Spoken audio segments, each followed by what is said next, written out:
Bienvenue à cette nouvelle tranche, il s'agit de la voix du prophète et nous allons aujourd'hui parler de la situation dans notre pays, dans nos cités et même en dehors de nos cités et de nos villes, particulièrement en Afrique. Il y a des situations qui se passent autour de nous. Le Seigneur nous a parlé des guerres et des bruits de guerre. Pourquoi est-ce que ces choses arrivent de nos jours et qu'est-ce qui se passe exactement? Nous allons donc écouter tout de suite le prophète Njombi qui va revenir sur ce que la parole de Dieu dit, sur tous les événements de la fin des temps et de tout ce que nous voyons autour de nous, particulièrement dans notre pays. Restez avec nous.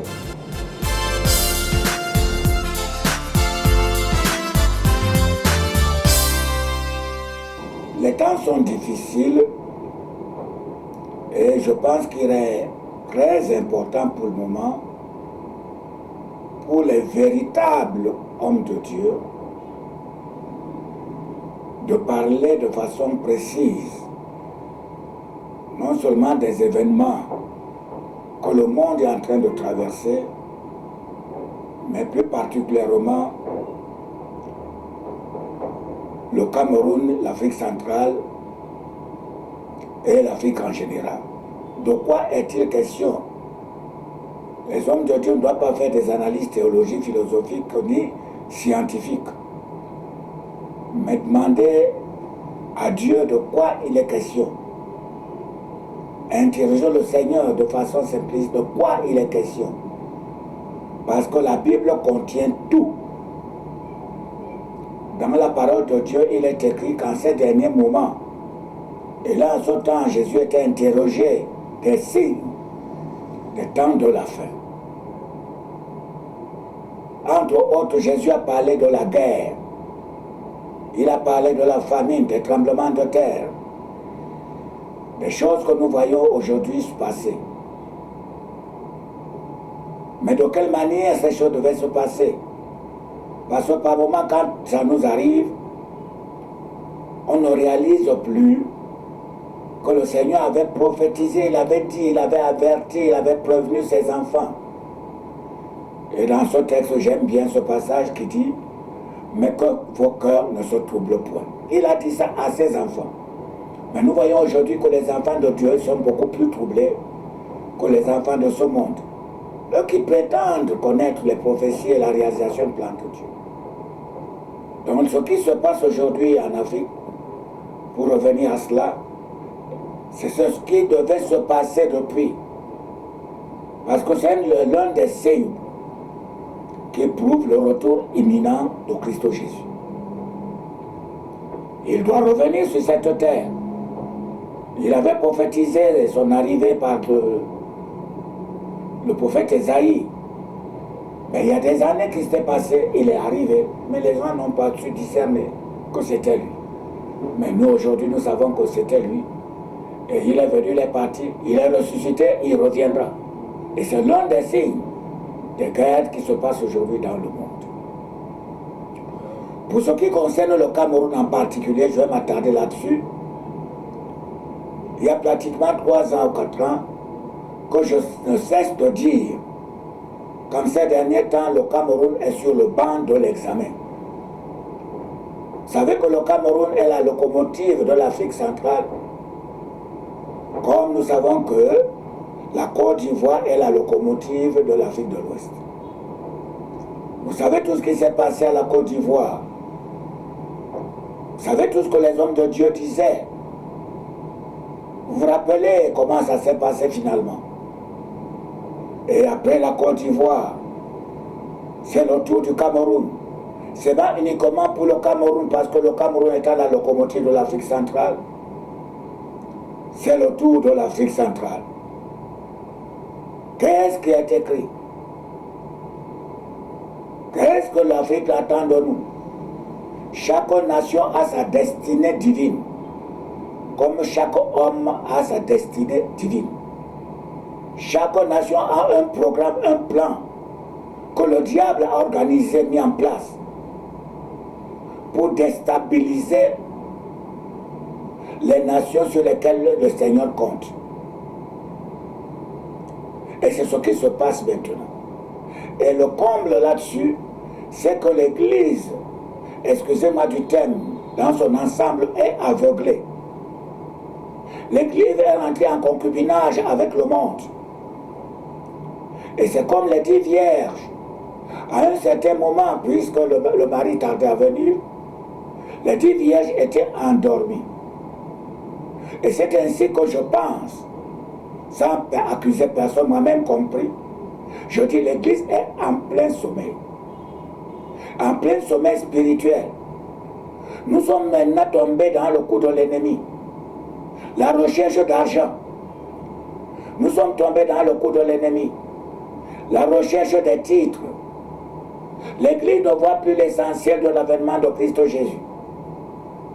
L'Église ne voit plus l'homme que Dieu a créé à sa ressemblance. Comment faire pour le restaurer? Aujourd'hui, l'Église voit seulement les grands miracles. L'Église voit seulement les grands noms. L'Église est tombée dans le coup de la théologie. Vous savez que la théologie est une science qui est limitée. C'est la révélation de Dieu qui n'est pas limitée, mais elle est progressive.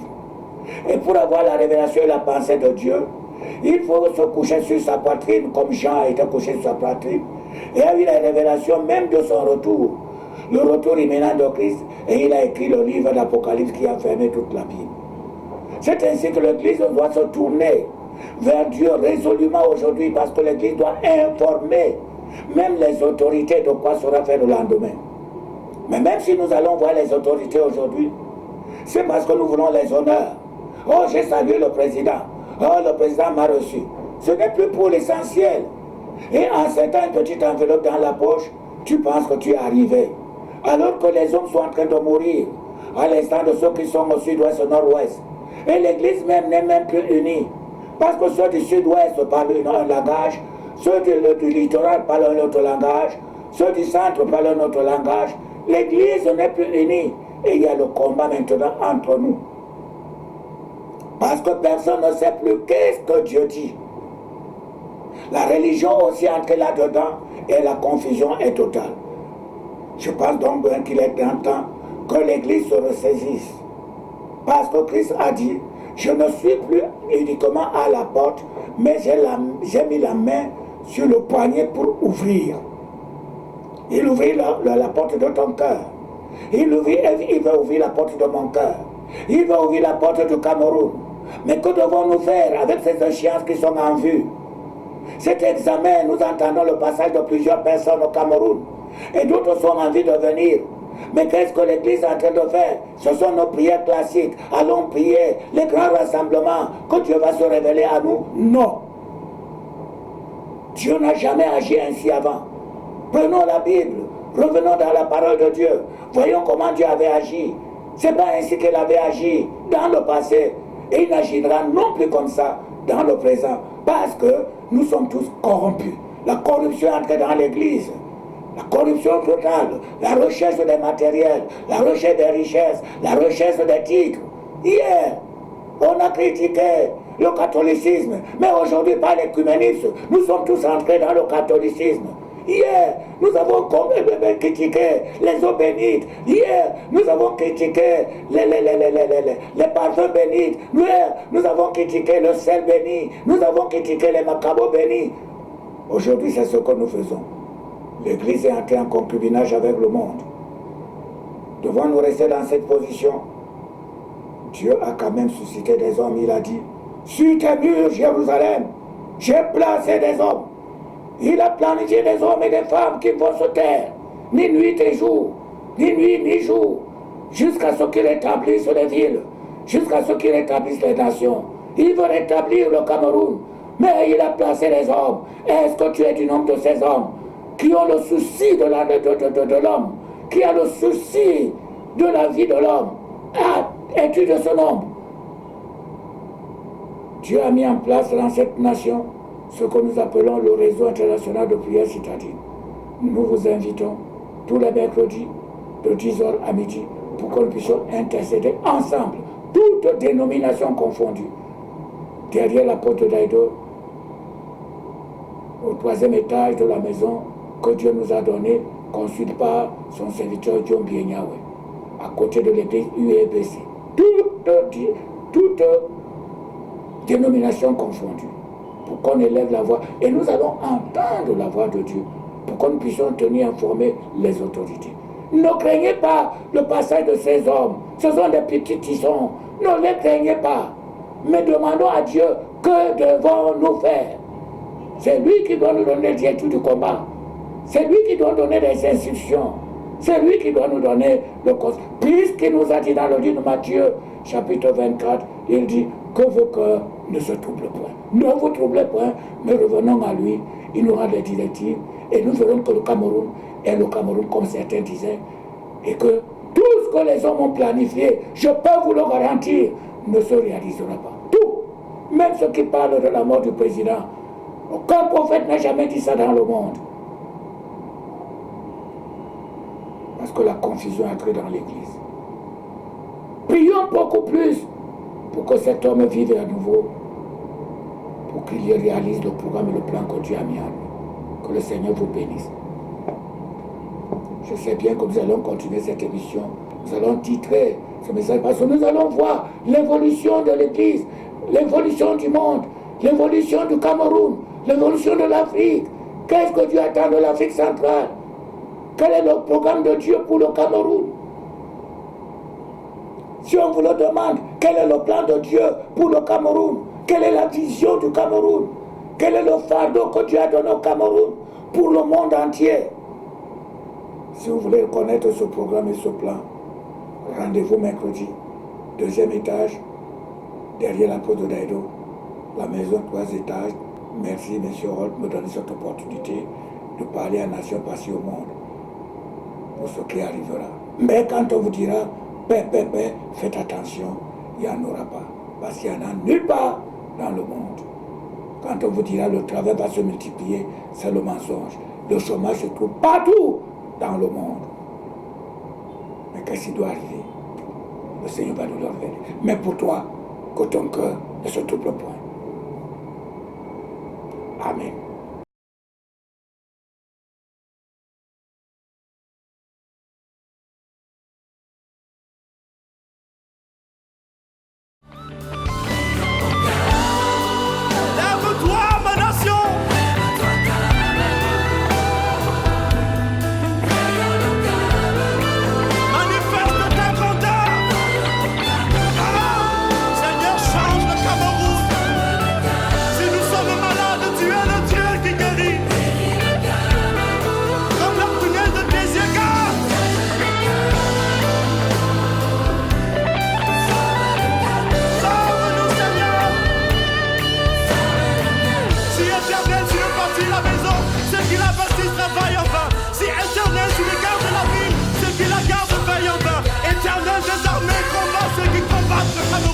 Sauve-nous, Seigneur, et nous serons sauvés. Guéris-nous et nous serons guéris. Sauve! Sauve le Cameroun. Sauve le Cameroun. Sauve le Cameroun. Nous n'avons ni argent ni or pour te donner, mais ce que nous avons, nous te donnons.